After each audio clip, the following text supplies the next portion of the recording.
Dear friends from the Chinese and foreign media, good morning. Welcome to this press conference for the fourth session of the 14th National People's Congress. Our topic today is China's foreign policy and diplomatic relations. We're delighted to have with us Mr. Wang Yi, member of the Political Bureau of the CPC Central Committee and Minister of Foreign Affairs, who will be taking your questions. Thank you.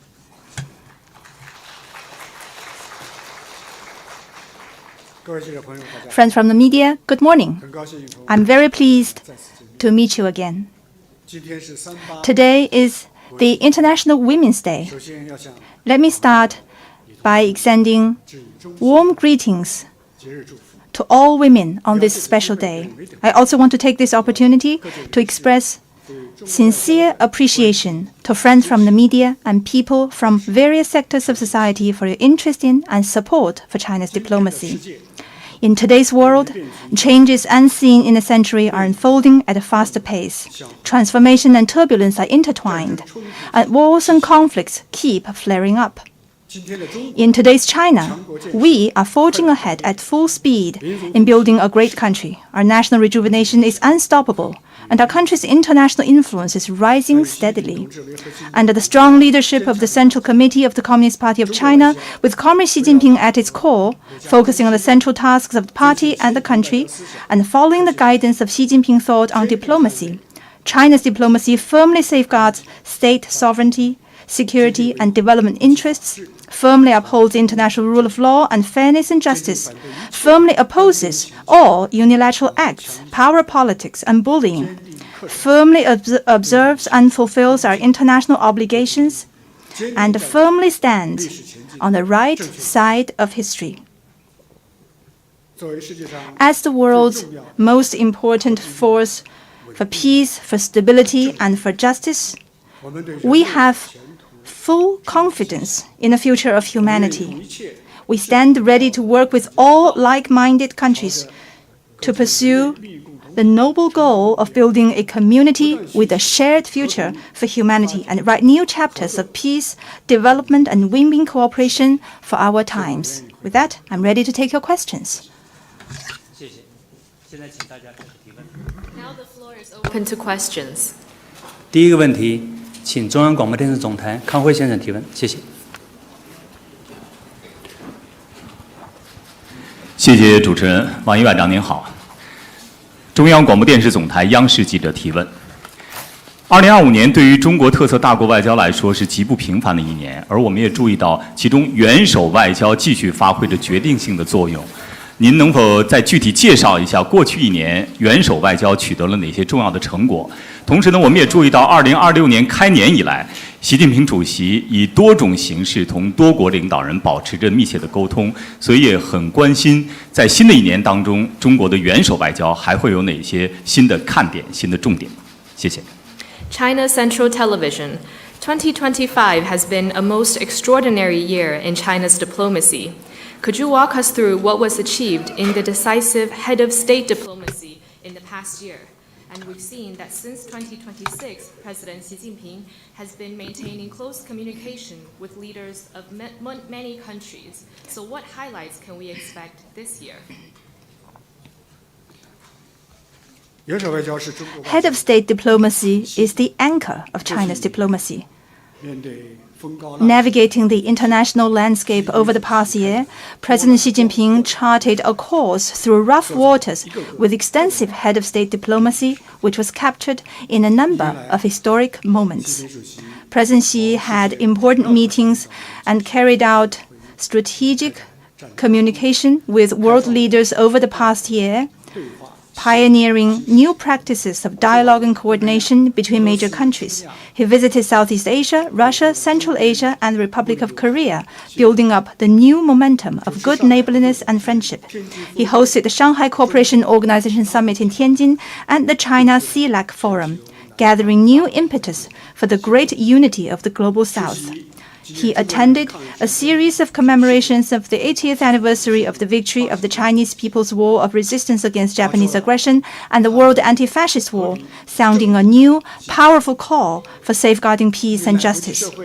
Through head of state diplomacy over the past year, the international community has had a better understanding of, has been drawn closer to, and has had greater trust in and higher expectation of China. More and more countries have come to see that under the guidance and stewardship of President Xi, China's diplomacy provides the most needed stability and certainty to a world in turmoil and serves as an irreplaceable mainstay amid global turbulence. In particular, the series of important initiatives and propositions put forward by President Xi demonstrate exceptional strategic foresight and broad global vision. They point out the right way forward for the changes in the world unseen in the century. In 2026, President Xi will receive guests from around the world, host major diplomatic events such as the APEC Economic Leaders Meeting and the Second China-Arab States Summit, and make several important visits abroad. These diplomatic engagements are bound to further advance China's relations with the world in a positive direction, open up new space for building a community with a shared future for humanity, and enable the Chinese nation to make new, greater contributions to world peace and development. Thank you.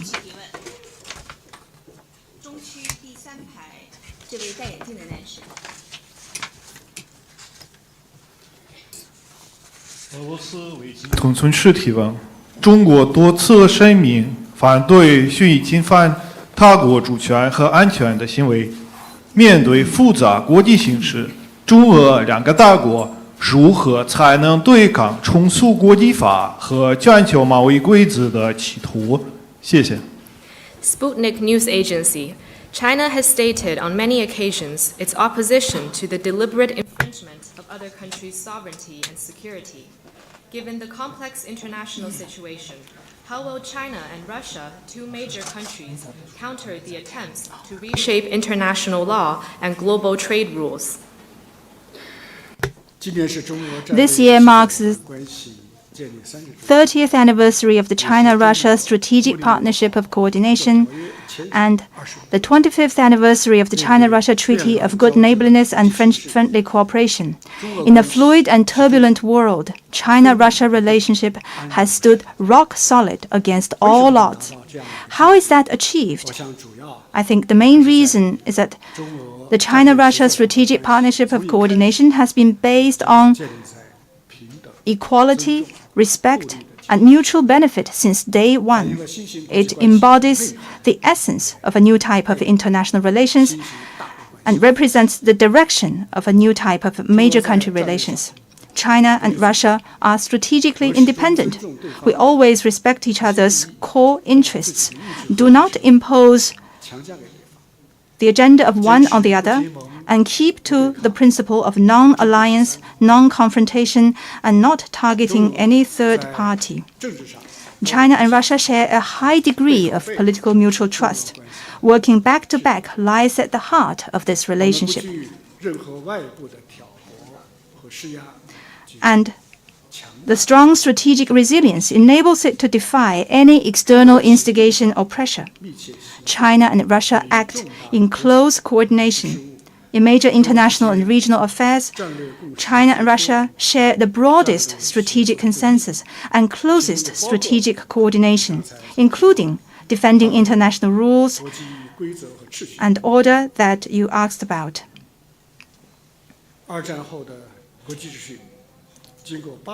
Through 80 years of wind and rain, the post-World War II international order has once again come to a critical juncture.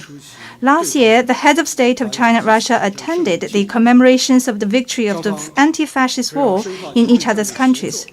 And the two sides issued 3 important joint statements on deepening comprehensive strategic coordination, cementing global strategic stability, and upholding the authority of international law.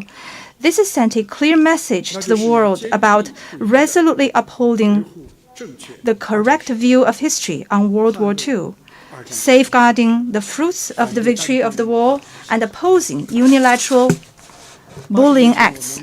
80 years ago, China and Russia together contributed to the building of the post-war order. Today, 80 years on, China and Russia together will add momentum to the advent of a multipolar world. Thank you. 谢谢，请大家继续提问。请南区第二排第二位女士，谢谢。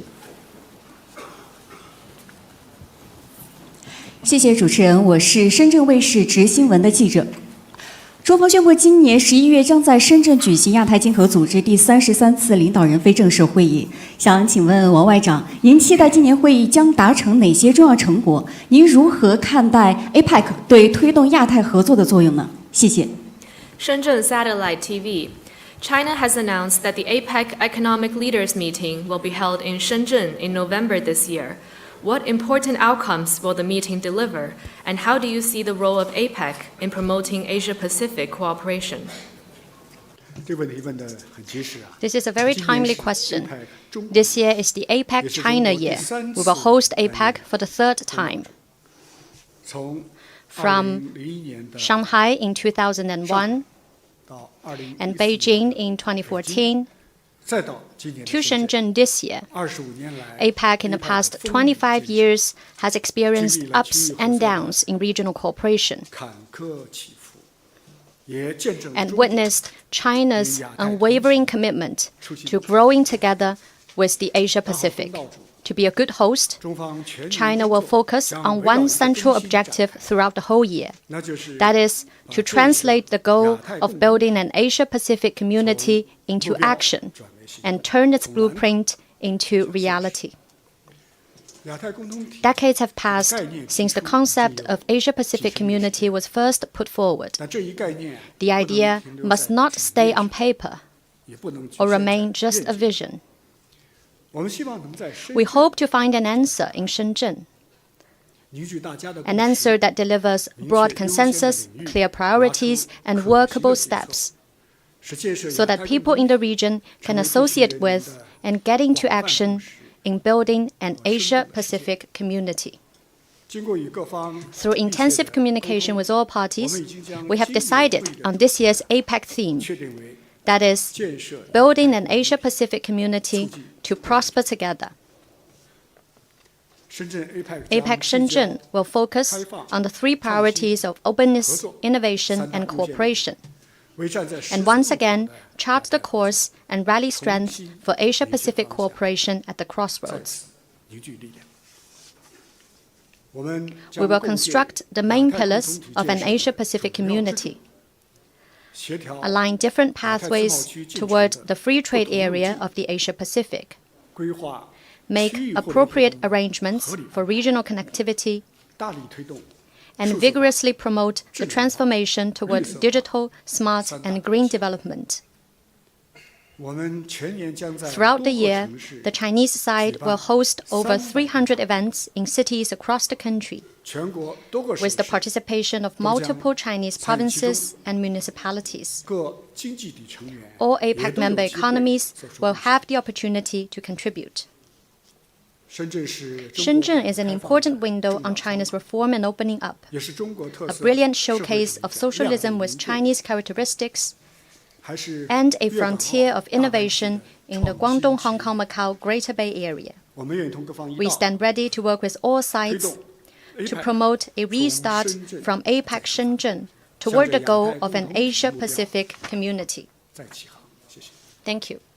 谢谢，请大家继续提问。请中区第三排第二位女士，谢谢。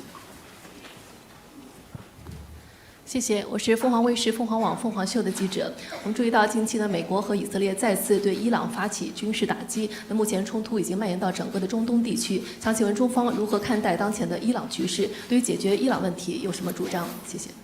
Phoenix TV. The U.S. and Israel have again launched military strikes on Iran, and the conflict is spreading to the entire Middle East region. What is China's view on the Iran situation, and what solution does China propose? This is an issue that everyone is concerned about. It is also the focal point in the current international situation. China's attitude is objective and impartial. We have stated our principled position on multiple occasions, which can be summarized into one key message, that is, to bring about ceasefire and end hostilities. Ancient Chinese wisdom warns that weapons are ominous tools and should not be used without discretion. Seeing the Middle East engulfed in flames, I want to say that this is a war that should not have happened. It is a war that does no one any good. The history of the Middle East tells the world time and again that force provides no solution, and armed conflict will only increase hatred and lead new crises. Once again, China calls for an immediate stop to military operations to avoid the spiraling escalation of the situation and prevent the conflict from spilling over and spreading. China is of the view that to find the right and proper solution to the issues relating to Iran and the Middle East, the following fundamental principles must be observed. First, respecting state sovereignty. Sovereignty is the cornerstone of the current international order. We believe that the sovereignty, security, and territorial integrity of Iran and all countries in the Gulf region should be respected and must not be violated. Second, rejecting the abuse of force. Might does not make right. The law of the jungle must not return and rule the world. Willful use of force does not prove one's strength. Civilians are innocent and should not be victimized. Third, non-interference in internal affairs. The people in the Middle East are the true master of the region. Middle Eastern affairs should be determined by regional countries independently. Plotting color revolution or seeking regime change will find no popular support. Fourth, promoting political settlement of hotspot issues. China always believes that peace is the most precious. All sides should return to the negotiating table as quickly as possible, resolve differences through equal dialogue, and make efforts for realizing common security. Fifth, major countries should play a constructive role and use their strength in goodwill. Another ancient Chinese adage reads, "When benevolence and justice are not practiced, the position of strength shifts." Major countries should act in the spirit of justice and righteousness and contribute more positive energy to peace and development of the Middle East. As a sincere friend and strategic partner, China stands ready to work with Middle Eastern countries to implement the Global Security Initiative and restore order to the Middle East, restore tranquility to the people, and restore peace to the world. Thank you. 请大家继续提问。南区第一排这位女士。谢谢主持人，我是新加坡亚洲新闻台 CNA 记者。China proposed the Global Governance Initiative last year, alongside its participation in mechanisms such as the Shanghai Cooperation Organization and BRICS. Some observers interpret this as China signaling a desire to play a bigger role in global governance and see this as a direct response to Western-led policies and frameworks. How would you, Mr. Wang Yi, respond to that interpretation? And how does China address views that intensifying major power rivalries, including between China and the US, could further deepen global divisions? Thank you. 亚洲新闻台，去年中国提出了全球治理倡议。一些观察人士认为，中国提出该倡议以及参与上合组织、金砖国家等机制，表明中方希望在全球治理中发挥更大作用，直面西方主导的政策和机制。您对此有何回应？有观点认为，包括中美在内的大国竞争加剧，可能进一步加深全球分歧。您对此怎么看？我愿向大家介绍一下。 Well, I will share with you in details the GGI proposed by President Xi Jinping. In today's world, challenges of a global nature keep emerging. The governance deficit becomes more prominent, and multilateralism is under severe shock. The Global Governance Initiative, GGI, put forward by President Xi Jinping could not be more timely and was quickly echoed by over 150 countries and international organizations. The UN Secretary-General commented on the spot that the core concepts of the GGI align closely with the values upheld by the UN. China then initiated the Group of Friends of Global Governance, which was launched successively at the UN headquarters in New York and its office in Geneva. Many countries, especially Global South countries, joined the group with great enthusiasm. Why is the GGI able to draw such widespread response?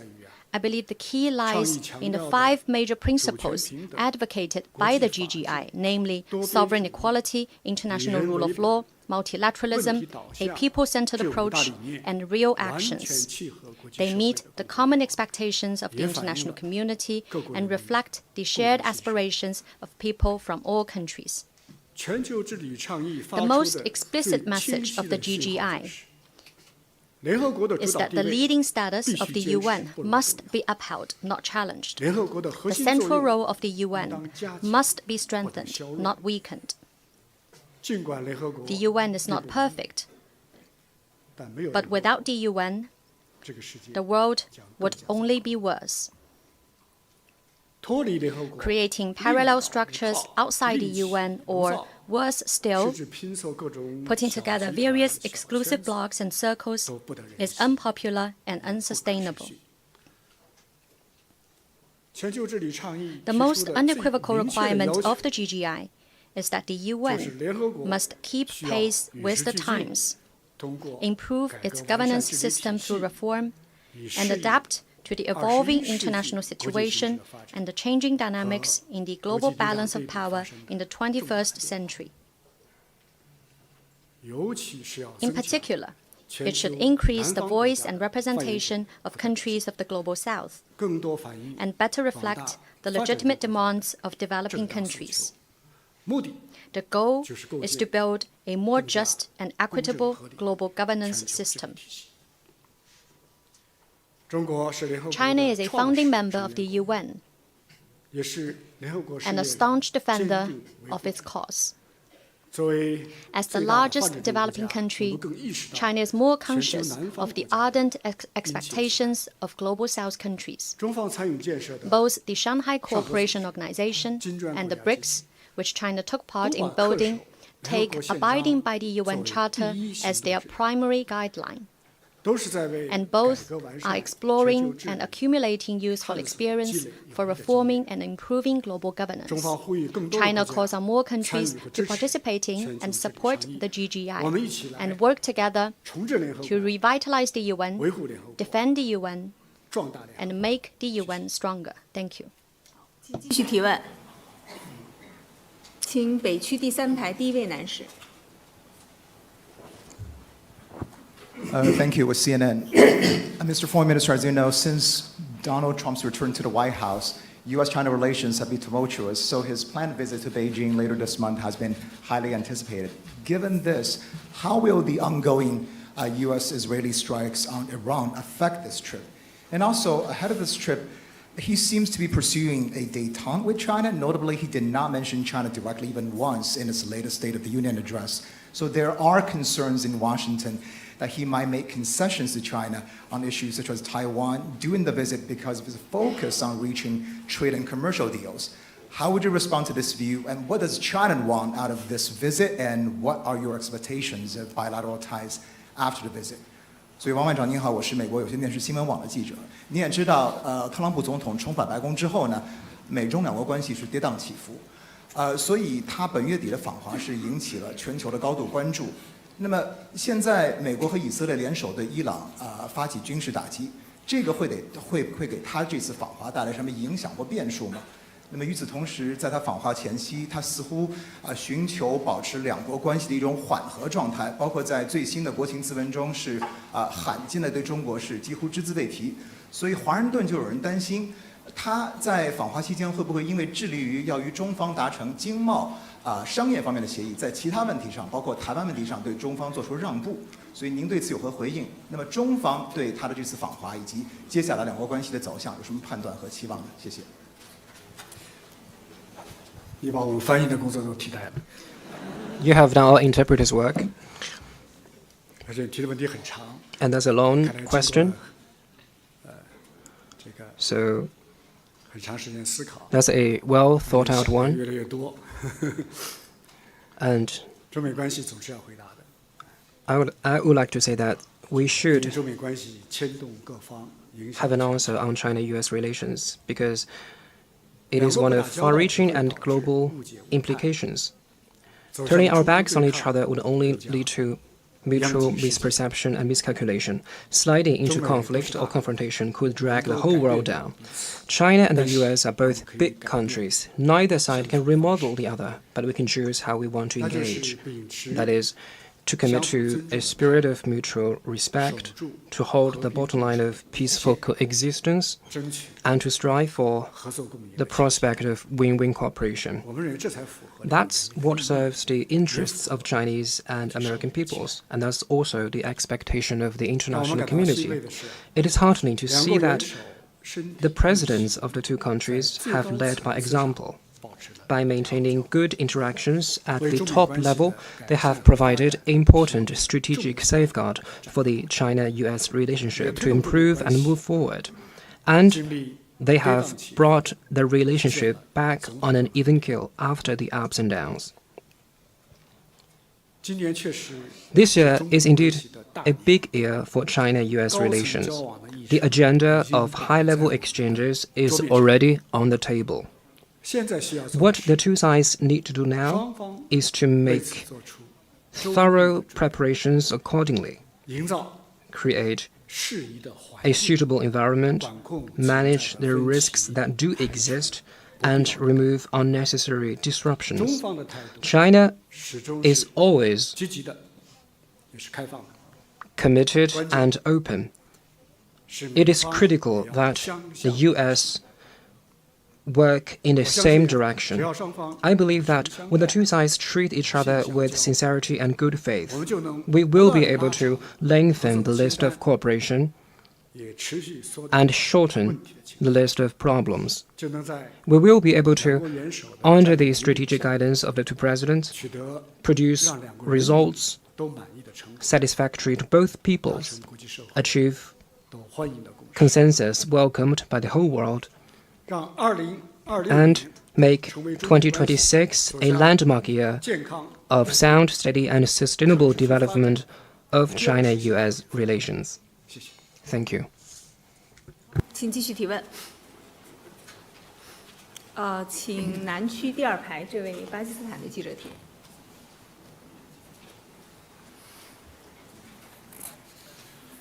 I represent Associated Press of Pakistan.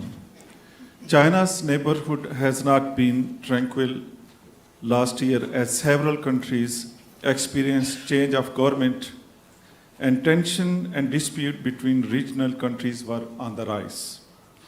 How does China view the situation in the region, and what does China expect to achieve this year in its neighborhood diplomacy?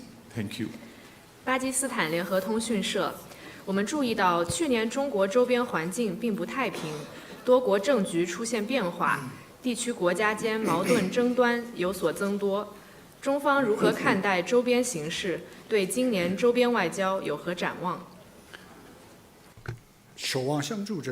Neighbors helping neighbors and building an amicable neighborhood is part of Chinese tradition and culture. China always places the neighboring region in a priority position of its diplomatic agenda. President Xi Jinping has put forth the principle of amity, sincerity, mutual benefit, and inclusiveness for China's neighborhood diplomacy in a new era. Last year, the CPC Central Committee held the first conference on work related to neighboring countries, which set the goal of building a community with a shared future with neighboring countries. This shows that our understanding of and commitment to the neighboring region are deepening, and this is also welcomed and supported by the neighboring countries, including Pakistan. The world is entering a period of turbulence, but Asia has managed to maintain overall stability and rapid growth, contributing over 60% of global growth in the past year. This is no easy feat, but a result of the collective efforts of China and the neighboring countries.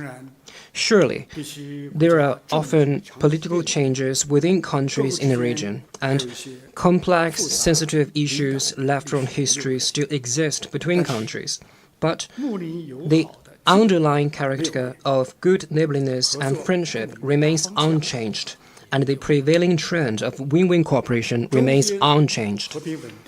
A key factor underpinning peace and stability in the region is China's steadfast commitment to the policy on fostering an amicable, secure, and prosperous neighborhood, to the principle of amity, sincerity, mutual benefit, and inclusiveness, to the vision of shared future for humanity, and to open regionalism and true multilateralism. Imagine this: should China act like some traditional powers bent on carving out spheres of influence, provoking camp-based rivalry, and even adopting a bigger-than-ever approach, would Asia still be as stable as it is today?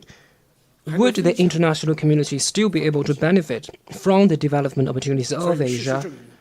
Facts show that China is always an anchor for regional security, an engine for development and prosperity, and a champion of the shared values of Asian countries. We are happy and proud to play this role, and we stand ready to step up such efforts in the future. Thank you. 谢谢，请提下一个问题。请北区第5排第1位女士，谢谢。是的。谢谢主持人，外长您好。中国新闻社、中国新闻网记者提问：随着越来越多中国企业和公民走出去，中国的海外利益日益拓展，外交为民的责任也更重了。外长能否介绍外交部将如何更好保护海外中国公民和企业的合法权益？谢谢。China News Service. As more Chinese enterprises go global and more citizens travel abroad, Chinese interests overseas are growing, which means greater responsibility of serving the people through diplomacy. How will the Foreign Ministry better protect the legitimate rights and interests of Chinese people and businesses overseas? Serving the people is the abiding mission of the diplomatic work of the People's Republic of China. And strengthening the system of safety protection for Chinese nationals and interests overseas is the unremitting pursuit of the Chinese Foreign Service in a new era. A few figures for you. In the past year, we dealt with more than 100 major emergencies involving Chinese nationals and institutions overseas. We processed over 79,000 cases in which consular protection and assistance are needed. We handled over 600,000 phone calls via the 12308 consular hotline. We issued over 3,000 overseas security alerts. We secured the release of more than 50 Chinese compatriots kidnapped in Africa. And we worked with neighboring countries to crack down on online gambling and telecom fraud, bringing back tens of thousands of individuals.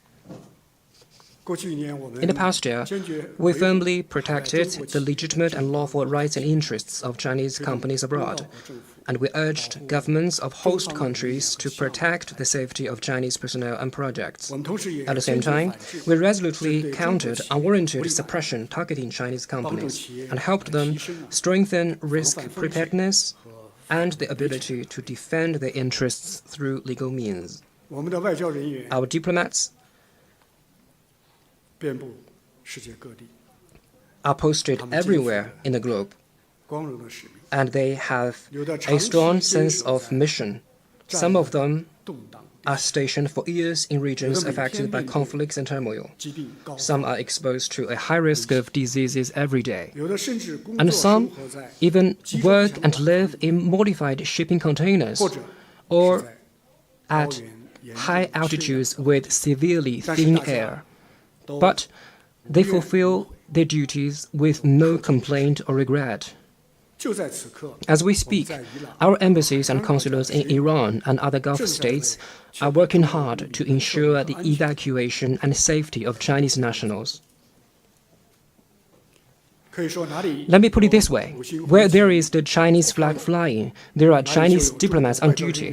Where there is want or need from Chinese compatriots, there is heartwarming care of the party and the government. I want to say this to all fellow Chinese abroad. While you may be facing a world of chaos and turbulence, you have behind you a motherland as firm as a rock. We will, as always, put our people first, further strengthen overseas security protection capabilities, and build a security risk prevention system that covers the entire globe. Thank you. 谢谢，请大家继续提问。请南区第3排第2位女士，谢谢。谢谢，外长您好，中国日报记者提问。我的问题关于全球南方，在国际秩序遭遇危机之际，全球南方国家面临严峻挑战。您如何看待全球南方国家在全球治理改革体系中的引领作用？同时，我们也看到今年以来国际形势出现了重大变化，单边主义和强权法则抬头。请问，如何才能实现中方一直所倡导的全球南方的团结自强？谢谢。China Daily. With crisis in the international order, the Global South faces severe challenges. How do you see the leading role of Global South countries in the reform of the global governance system?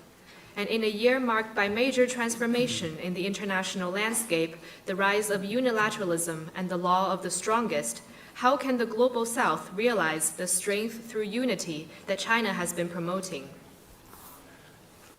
The collective rise of the Global South is the distinct hallmark of the great transformation unfolding in the world. Over the past 40 years, its share of global economy has grown from 24% to over 40%. It has become a key driver of multipolarity in the world. Right now, hegemonism and power politics are asserting themselves and dealing a heavy blow to the international order.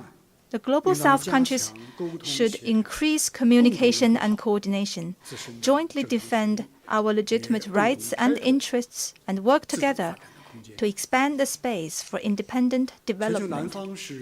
The Global South is an emerging positive force for good on the international stage. In a changing and more turbulent world, we should forge greater confidence and unity, pull together, and jointly champion peace, development, cooperation, and win-win outcomes. We should make good use of important platforms such as the BRICS, the Shanghai Cooperation Organization, and the Group of 77 and China to speak up for peace and empower development. Multilateralism is vital for Global South countries. We should encourage the international community to practice true multilateralism and uphold the UN-centered international system and the international order based on international law. We must always ensure that world affairs are discussed and handled by all nations and international rules formulated by all countries. The Global South needs an open and cooperative international environment for development. We should advocate a universally beneficial and inclusive economic globalization, foster an open world economy, firmly uphold the multilateral trading system, and promote openness to share opportunities and achieve win-win outcomes. China's heart is with the Global South. China's root is in the Global South. We are ready to join hands with other Global South countries to journey on toward modernization and advance the building of a community with a shared future for humanity. 提问。中区第2排这位穿黄色衣服的女士。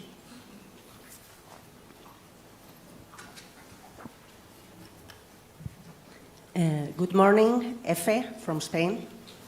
Mr. Minister, the return of Trump has forced Europe to reassess its reluctance towards China, and during the last few months, several European leaders have visited Beijing. So, what mistakes and what positive steps does China believe Europe is making in this rapprochement? And does China see this as a sign of greater strategic autonomy from Europe? Thank you. 埃菲社，特朗普回归迫使欧洲重新审视此前对华消极的立场。近几个月，多位欧洲领导人访华。中方认为，欧方在改善对华关系的过程中采取了哪些积极举措？有哪些举动是错误的？中方是否将欧方接连访华视为欧洲增强战略自主的表现？其实我们看到去年以来。 Indeed, since last year, relations between China and European countries have been regaining strength. Two-way trade topped $1 trillion.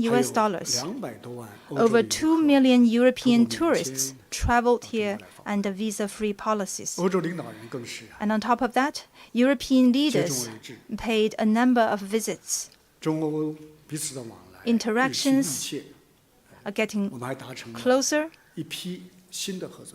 A host of new cooperation agreements have been reached. Facts have shown that China-Europe relations draw stability from shared interests and certainty from mutually beneficial partnerships.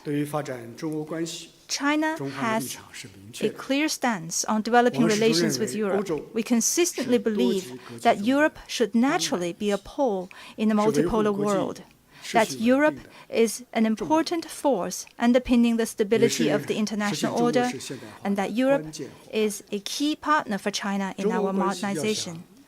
For China-Europe relations to stay steady and sound, it is crucial for Europe to have a correct perception of China.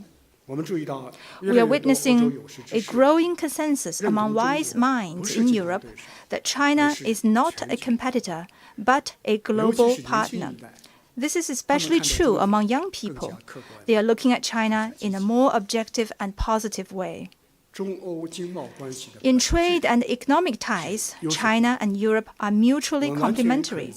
A dynamic balance is entirely within reach amid growing ties. As testified by the facts in China-Europe cooperation, interdependence is not a risk. Intertwined interests are not threats. And openness and cooperation will not weaken economic security. But building walls and barriers will only lead to self-isolation. We're glad to see European friends stepping out of the small attic of protectionism and walking into the fitness club of the Chinese market to build their strength and competitiveness. Thank you. 谢谢，请大家继续提问。请中区第4排第2位女士，谢谢。谢谢主持人，外长您好，总台 CGTN 记者提问。众所周知呢，当前巴以冲突延宕，同时呢，我们也看到加沙的停火脆弱。美国提出来建设所谓和平委员会，来解决加沙问题，还有战后的安排。想请教您，中国如何推动巴勒斯坦问题的真正解决？谢谢您。 CGTN. The Palestinian-Israeli conflict has not come to an end, and the ceasefire in Gaza is fragile. The U.S. has created a board of peace to deal with the Gaza issue and post-war arrangements. How will China promote the true resolution of the Palestinian question? The situation in Gaza tests the very foundation of international justice. The international efforts that enabled the ceasefire are welcome, but hard work still lies ahead to consolidate the ceasefire, advance reconstruction, and find a comprehensive and lasting solution to the question of Palestine. There is only one equitable and widely recognized solution to the Palestinian question. which is the two-state solution. Any other arrangement or new mechanisms must reinforce rather than undermine the two-state solution. The international community should not allow the Palestinian question to be marginalized again. The UN has a greater responsibility to play a lead role in driving the process. Turmoil and war need not be the fate of the Palestinian people. Like people elsewhere, they have a legitimate right to be free from war and to enjoy peace and development. As a responsible major country, China will continue to support Palestine's just cause of pursuing legitimate national rights and facilitate international efforts to restore justice to the Palestinian people. Thank you. 谢谢，请大家继续提问。请北区第一排第4位男士。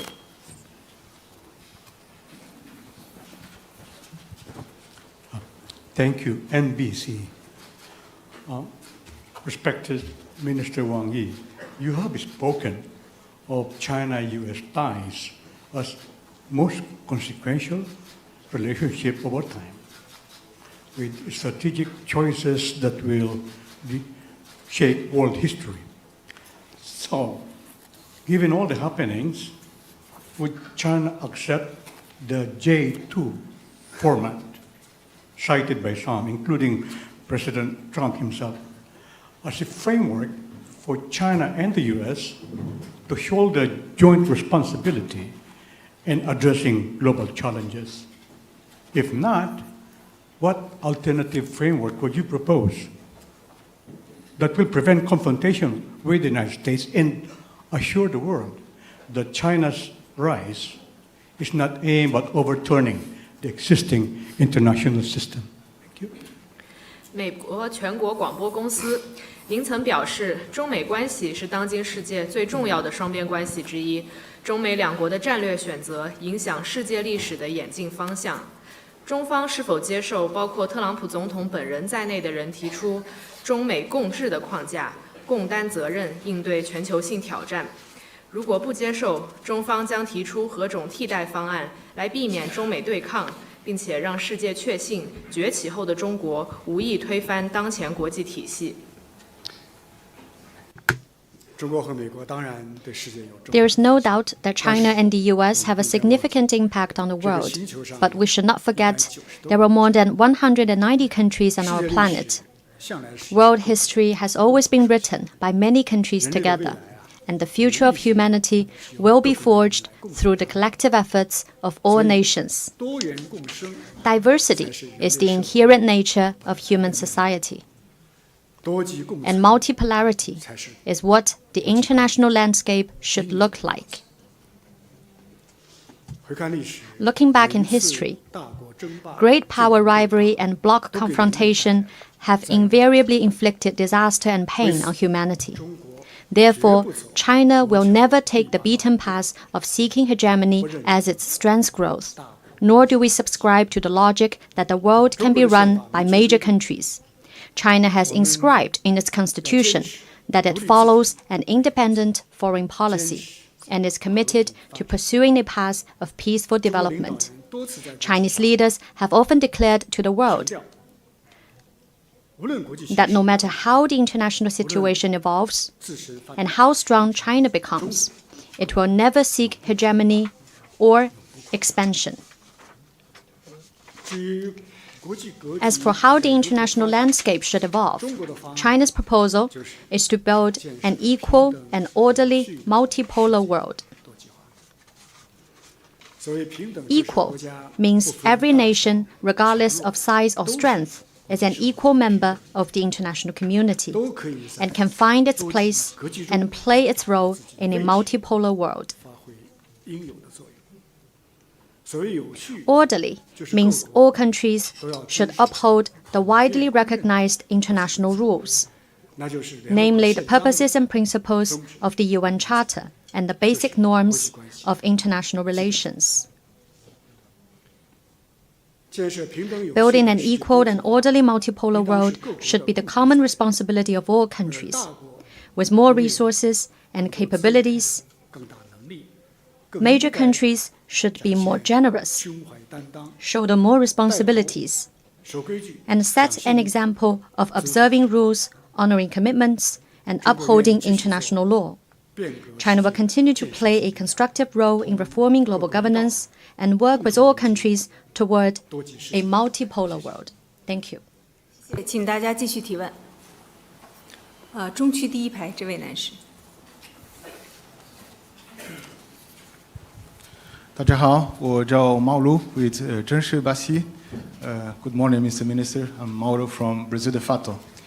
So the national security strategy of the U.S. launched last year makes evident that the U.S. priority is to interfere in China-Latin America relations by pressuring Latin American countries, trying to cut economic and other ties between the two parts. Some analysis also indicate that the U.S. is also covertly sabotaging port operations and oil trade of China in Latin America. How will China respond to this challenge that threatens the possibility of bringing to a new level the China and Latin America and the Caribbean relations as exposed in China's policy paper on Latin America and the Caribbean released last year? Thank you very much. 谢谢。真实巴西媒体集团，美国去年发布的国家安全战略报告清楚表明，美国的优先事项是通过施压拉美国家切断中拉经济和其他联系，来干预中拉关系。还有一些分析指出，美国正在暗中破坏中国在拉美的港口运营和石油贸易。中方去年发布中国对拉丁美洲和加勒比政策文件，提出推动中拉关系再上新台阶，而美方上述政策和做法显然对此构成挑战，中方将如何应对？ 非常欢迎来自拉美的记者 Well, 们。 you are most welcome, friends and media from the Latin American countries. 21世纪的国际舞台 Old scripts from the 19th century shouldn't be acted out on the international stage of the 21st. 拉丁美洲的资源 The resources of Latin America and the Caribbean LAC belong to the people there. The path of LAC countries should be chosen by their people. 与谁交朋友 And the choice of friends is a decision for LAC countries alone. 中拉合作 China-LAC cooperation is about the mutual help and support between Global South countries. 回看过去半个 Looking back, China-LAC relations grew significantly over the past 50-plus years. The key lies in the fact that China always respects Latin American people and commits to equal treatment and mutual benefit with LAC countries. 我们从来不搞 We never engage in geopolitical schemes, 也从来不 nor interfere in other countries' internal 我们也 affairs, 从不要求 nor ask others to pick sides. 去年的中拉 At last year's ministerial meeting of the China CELAC Forum, 我们共同启 we 动 jointly launched 5 programs for solidarity, development, civilization, peace, and people-to-people bonds, 我们共同谋划了 drawing a blueprint for China and LAC countries' joint march toward modernization. 我愿再次强调，中拉 I would like to emphasize that cooperation between China and LAC countries does not target any third party and should not be subject to interference by any third party. We have great confidence in the future of China-LAC relations. No matter how the situation evolves, China stands ready to work with LAC countries toward building a China-LAC community with a shared future and spreading the benefits of our comprehensive cooperative partnership to more people on both sides. Thank you. 请大家继续提问。请南区第一排第4位男士，谢谢。谢谢主持人。外长您好，新华社记者提问：“15规划建议提出要坚持高质量发展，推动经济持续健康发展和社会全面进步。请问外交部在紧密围绕15规划、服务以高质量发展、推进中国现代化建设方面有哪些创新举措？”谢谢。新华 News Agency. The recommendations for the 15th Five-Year Plan for Economic and Social Development underline the need to pursue high-quality development and drive sustained, sound economic development and all-around social progress. What new measures will the Foreign Ministry take in connection to the 15th Five-Year Plan to contribute to the advancement of Chinese modernization through high-quality development? The 15th Five-Year Plan offers a new blueprint for China's development and a new vision of win-win cooperation with the rest of the world. This is the first year of its implementation. China's diplomatic service will actively coordinate resources at our disposal to create a more favorable international environment for China's high-quality development and modernization. There are three priorities. First, we will continue to be an enabler of high-standard opening up, leveraging high-level exchanges and major diplomatic events.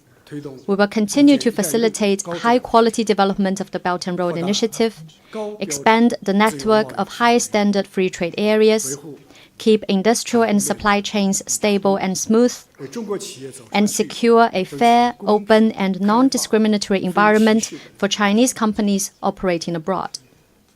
Second, we will continue to expand the fast track for people-to-people exchanges. To date, we have granted unilateral visa exemption to 50 countries and made mutual visa-free entry arrangements with 29 countries. Last year, as many as 73% of visitors came visa-free. Going forward, we will continue to refine cross-border travel policies, further leverage the benefits of visa-free entry, and upgrade support services. The goal is to both make it more convenient and comfortable for foreigners to travel and live in China, and make it safer and smoother for Chinese citizens to travel abroad. Third, we will continue to open new windows of connectivity. We will innovate and upgrade the program of Beyond the Capital diplomatic tour, and speed up the building of an information platform for high-quality development envisioned by the 15th Five-Year Plan. These efforts will help China's subnational entities better access global resources, share governance experience, and expand international cooperation. In this way, the diplomatic service will be able to better empower development across the country. 中区第4排那位尼日利亚记者。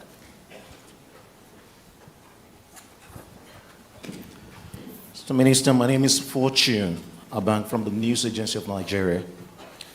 This year marks the 70th anniversary of diplomatic relations between China and Africa. This year is also designated as the China-Africa Year of People-to-People Exchange. In this year of special significance, how do you expect China-Africa relations to further grow and deliver for the people of these two matters? Thank you. 尼日利亚通讯社，今年是中非开启外交关系70周年，也是中非人文交流年。在这个特殊年份，中非关系会有哪些新发展、新亮点？欢迎非洲的朋友们提问。My warmest welcome to you, journalists from Africa. For 70 years, China-Africa friendship has stood the test of changing international circumstances and shown strong vitality. For 36 years, China's foreign minister has kicked off the year with a visit to Africa. This is a diplomatic tradition that has been honored rain or shine. And this consistency reflects the spirit and commitment of China's diplomacy. During my visit to Ethiopia early this year, people fondly recalled the touching scenes of Premier Zhou Enlai's visit to Africa. Then in Tanzania, people still cherished the memory of Chinese assistance in building the Tazara Railway. And many young Chinese engineers and workers who laid down their lives for it and would never make it home. It's no exaggeration to say that China-Africa friendship has been passed down from generation to generation, forged heart to heart, and built with sweat and blood. In this new era, President Xi Jinping deeply values the bond with China. He emphasizes sincerity, real results, amity, and good faith in working with Africa, always reminding us of our friendship and shared interests with the continent. This approach has helped to take China-Africa cooperation to new heights. We're just 2 months into 2026, and already President Xi has sent 3 letters or messages to our African brothers and sisters. Namely, a letter of congratulation on the launch of the China-Africa Year of People-to-People Exchanges, a reply to veterans of Zimbabwe's liberation struggle, and a congratulatory message to the African Union Summit for the 14th year running. It's clear from these messages that China's top leader wants the torch of China-Africa friendship to be passed from generation to generation, and Africa can count on China's steadfast support for its development and revitalization. This year, China-Africa relations will see many new developments, 3 of which I'd like to draw your attention to. First, fresh steps in building the China-Africa community with a shared future. We will host multiple African leaders to strengthen mutual support as all-weather partners, and we will write a new chapter of our shared journey together. Second, full implementation of zero tariff access to 100% of African imports as from May the 1st. As part of China's commitment to high standard opening up, we are removing tariffs completely to boost trade, to multiply benefits for the people, and to help Africa access the enormous opportunities of the Chinese market. Third, the nearly 600 exciting events to take place under the China-Africa Year of People-to-People Exchanges. We're always ready to work with our African brothers and sisters to draw inspiration from our civilizational heritages, forge a stronger bond between our people, and carry forward our friendship for many, many generations to come. 请提下一个问题。请中区第2排第2位女士，谢谢。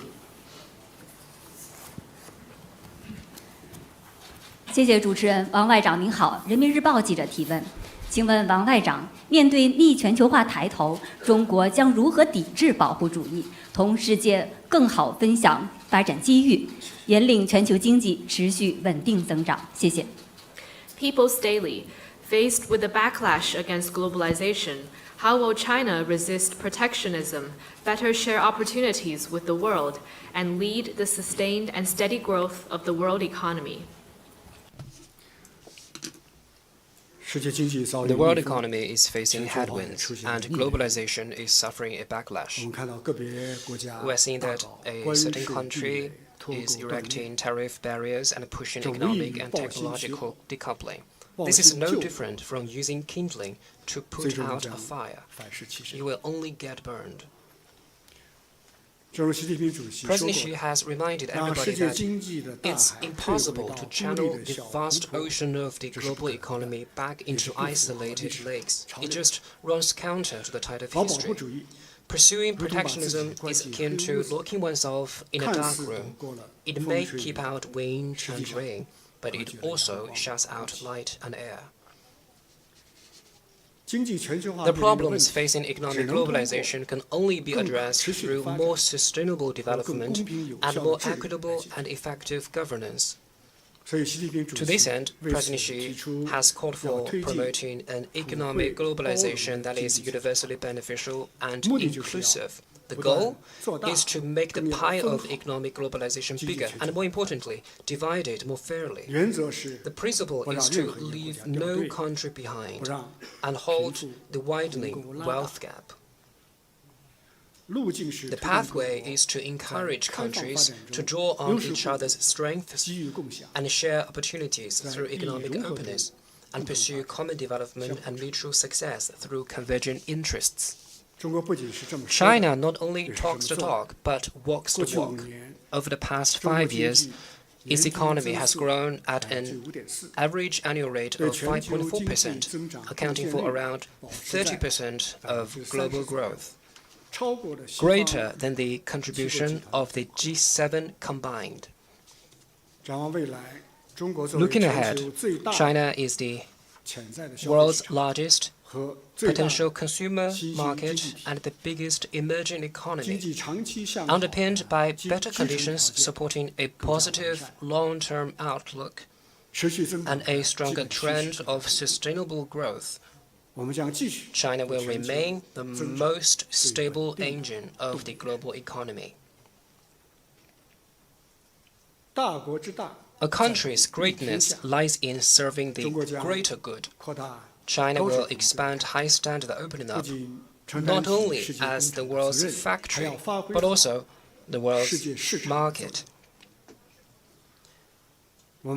China is strongly committed to supporting trade and investment liberalization and facilitation, keeping global industry and supply chains stable and smooth, upholding the WTO-centered multilateral trading system, and defending a fair and open economic and trade order.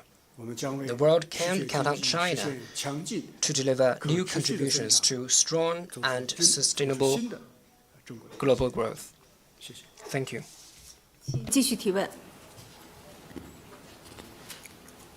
北区第2排第3位记者。谢谢。共同社的记者提问：去年11月，中方曾就日本首相高市早苗的涉台言论提出强烈抗议。当前中日关系面临挑战，各方面交流合作也受到影响。今年2月，高市首相赢得大选后，日本政府表示始终敞开对话窗口。请问中方对今年中日关系的发展有何期待？谢谢。Kyoto News. Last November, China protested strongly against Japanese Prime Minister Sanae Takaichi's remarks concerning Taiwan. China-Japan relations currently face challenges affecting exchanges and cooperation in various fields. After Prime Minister Takaichi won the general election last month, the Japanese government said it remains open to dialogue. What expectations does China have for its relations with Japan this year? 中日关系走向何方 The future of China-Japan relations hinges on Japan's choice. Last year marked the 80th anniversary of the victory of the Chinese people's war of resistance against Japanese aggression. In such a special year, Japan should have deeply repented of the wrong path it chose, including its brutal invasion and colonization of Taiwan. Yet, the current Japanese leader claimed that a Taiwan contingency could constitute a survival-threatening situation for Japan, and under which Japan may exercise its so-called right of collective self-defense.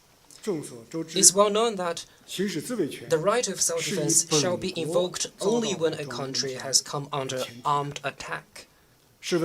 One would ask, since Taiwan affairs are purely China's internal affairs, what gives Japan the right to interfere?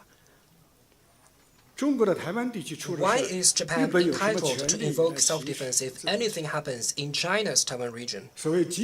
Is exercising the right of collective self-defense simply a way to hollow out Japan's pacifist constitution, which renounces the right of belligerency? Given that Japanese militarists had used survival-threatening situation as the pretext for launching aggression, such rhetoric can only make the people in China and the rest of Asia alert and deeply worried. Where exactly is Japan headed? This year also marks another significant 80th anniversary, that of the opening of the Tokyo trials. 80 years ago, judges from 11 countries commenced proceedings that would span 2.5 years. They reviewed a mountain of irrefutable evidence and laid bare the innumerable crimes of Japanese militarists. The Tokyo trials, a litmus test of humanity's conscience, delivered historical justice. 80 years on today, Japan is given another opportunity for serious soul-searching. As Chinese adages remind us, history is a mirror that reflects the rise and fall of human affairs, and the past, if not forgotten, can serve as a guide for the future. We hope the Japanese people will keep their eyes wide open and never allow anyone foolish enough to tread the same disastrous path today.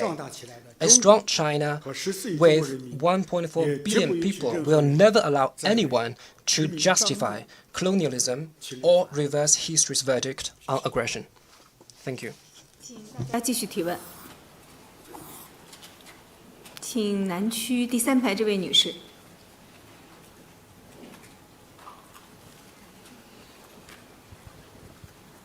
Good morning. Question from Antara Indonesia National News Agency. So, with the resuming of Philippines as the chairmanship in ASEAN 2026, how does China view the prospects for a more concrete consolidation or negotiation regarding code of conduct in South China Sea with the ASEAN member countries? Thank you very much. 印尼安塔拉通讯社，菲律宾已接任2026年东盟轮值主席国，中方如何看待与东盟国家磋商达成实质性有约束力的南海行为准则的前景？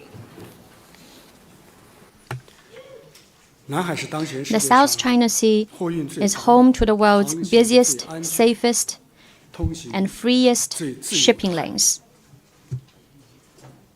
Over the past year, cooperation in the South China Sea has kept a sound momentum. China had in-depth discussions with Indonesia on joint maritime development. China held bilateral dialogue with Malaysia on maritime issues and carried out cooperation with Vietnam on sustainable fisheries development.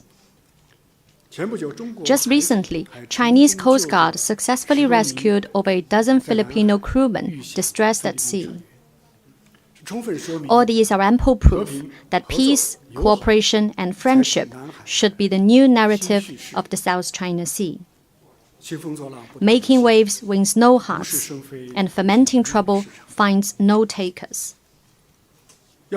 Yet lasting peace and stability requires solid institutional support. As we continue with the full and effective implementation of the Declaration on the Conduct of Parties in the South China Sea, consultation on a Code of Conduct in the South China Sea, COC, as you mentioned, has reached crunch time. All relevant parties look forward to wrapping it up this year. Together with the parties, China has the confidence and the resolve to remove interference, bridge differences, expand common ground, and reach an agreement as soon as possible. The COC will provide the golden rules for the parties to effectively manage differences, build trust,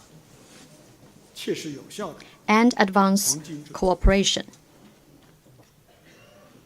We also hope that as this year's ASEAN chair, the Philippines will recognize and fulfill its responsibility, resist the pull of self-interest, and play a positive role for peace and stability in the region. Thank you. 请大家继续提问。请中区第6排这位男士。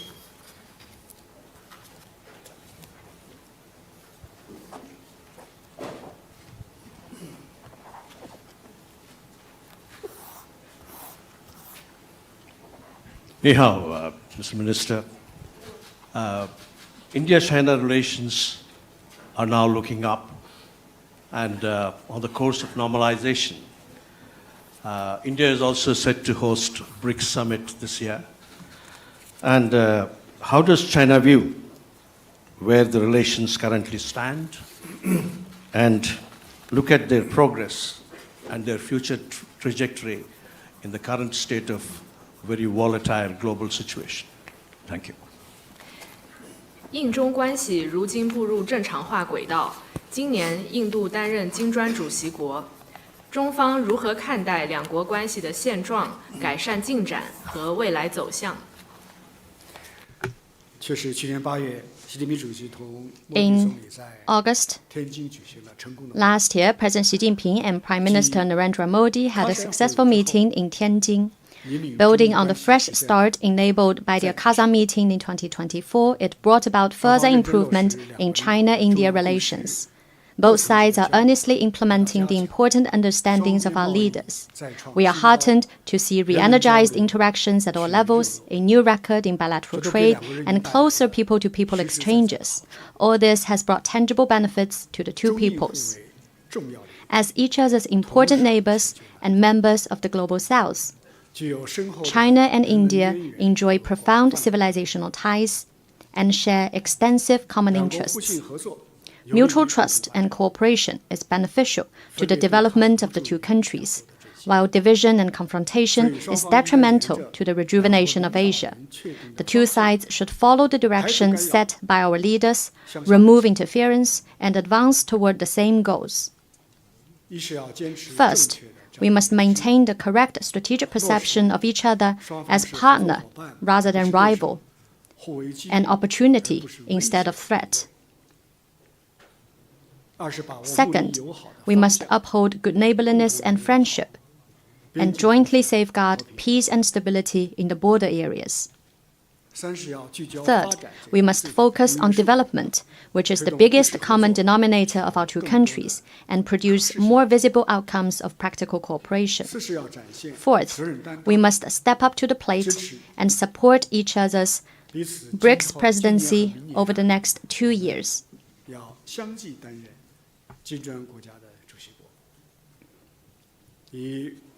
So that together we can make BRICS cooperation more substantive and bring new hope to the Global South.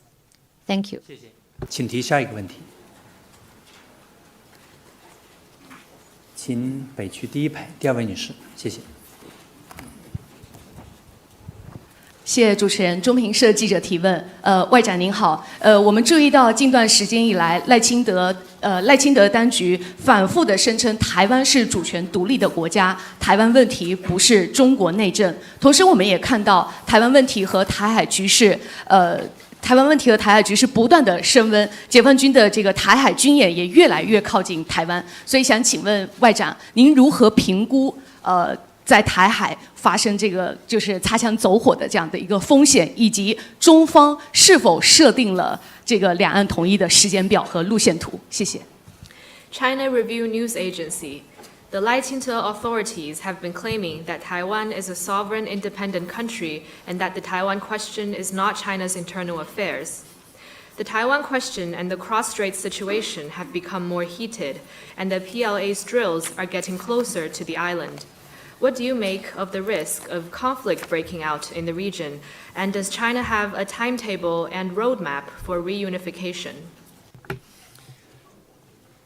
Taiwan has been an integral part of China since ancient times. It never was, is not, and never will be a country. Its return to China is a victorious outcome of the Chinese people's war of resistance against Japanese aggression and the Second World War. Its status has been definitively fixed by a series of international legal instruments, including the Cairo Declaration, the Potsdam Proclamation, Japan's Instrument of Surrender, and the Resolution 2758 of the UN General Assembly. Any attempt to create two Chinas or one China, one Taiwan is doomed to fail. The DPP authorities' obstinate pursuit of their separatist agenda is the root cause, undermining peace and stability across the Taiwan Strait. It has been proven time and again that the more the international community stands against Taiwan independence and upholds the one China principle, the more assured peace and stability will be across the Taiwan Strait. The Taiwan question is China's internal affair. It is at the core of China's core interests, a red line that must not be crossed or trampled on. Taiwan was recovered by China over 80 years ago, and we will never allow any individual or force to separate it from China again. The One China principle has overwhelming support in the international community. More and more countries are standing with China, not only reaffirming their commitment to the One China principle and recognizing Taiwan as part of China, but also taking a clear stand against all activities for Taiwan independence and supporting the cause of China's reunification. This is irrefutable proof that opposing Taiwan independence and promoting China's reunification is the trend of the times and meets the expectation of the international community. Resolving the Taiwan question and realizing the complete reunification of our motherland is a historic process that cannot be stopped. Those who support it are on the right side of history, and those who defy it shall perish. In the interest of time, we will have one last question. 请中区第一排第3位女士，谢谢。谢谢主持人，王外长您好，环球时报记者提问：当前形势下，全球矛盾冲突日益尖锐，竞争对抗愈演愈烈，中国外交为什么要以构建人类命运共同体为目标呢？谢谢。Global times. The world is embroiled in more conflict and intensifying competition and confrontation. Why has China decided to pursue the foreign policy goal of building a community with a shared future for humanity?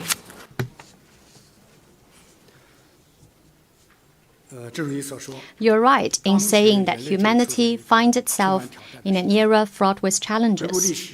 Throughout history, even in the darkest times, there have always been those who never stopped chasing ideals and light. President Xi Jinping is such a pioneer. With the foresight and compassion of a leader at the helm of a major country, President Xi answered the big question of where humanity is headed by proposing to build a community with a shared future for humanity. His message is clear. Our enemies are not each other. They are war, poverty, hunger, and injustice. We cannot defeat them by fighting alone or looking after only ourselves. Instead, we must rally the world and build a common future. Alone, one is helpless. United, we can have great strength. The truth and value of this vision are sinking in with people around the world. It is like a beacon lighting the way forward for humanity. This vision encapsulates how China sees its role in the world and in history as a major country. The Chinese have always had a noble tradition of acting for the common good and pursuing harmony for all. Our great rejuvenation as a nation and our rise as a country of 1.4 billion people will not follow the beaten track where big powers vied for supremacy and territory. On the contrary, we will take a path of peaceful development, and we encourage other countries to take the same path. Together, we can build an open, inclusive, clean, and beautiful world that enjoys lasting peace, universal security, and shared prosperity. We are encouraged by the growing support for this vision. More than 100 countries and international organizations have embraced it, and nearly 80% of people around the world are in favor. Over 40 countries and regional organizations have joined us in realizing this vision. This attests to the saying that right makes might. A righteous cause is sure to garner mighty support of world's countries and pull the strength of the people. The future of humanity is bright, but it will not dawn on its own. Building a community with a shared future for humanity is both a beautiful vision and a historic process. It requires the united efforts of many generations.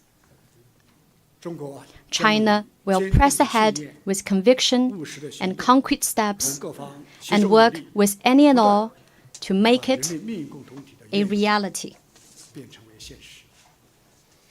Thank you. 中外记者朋友们，今天的记者会到此结束。谢谢王毅外长，谢谢大家，再见。The press conference now concludes. Thank you. 谢谢。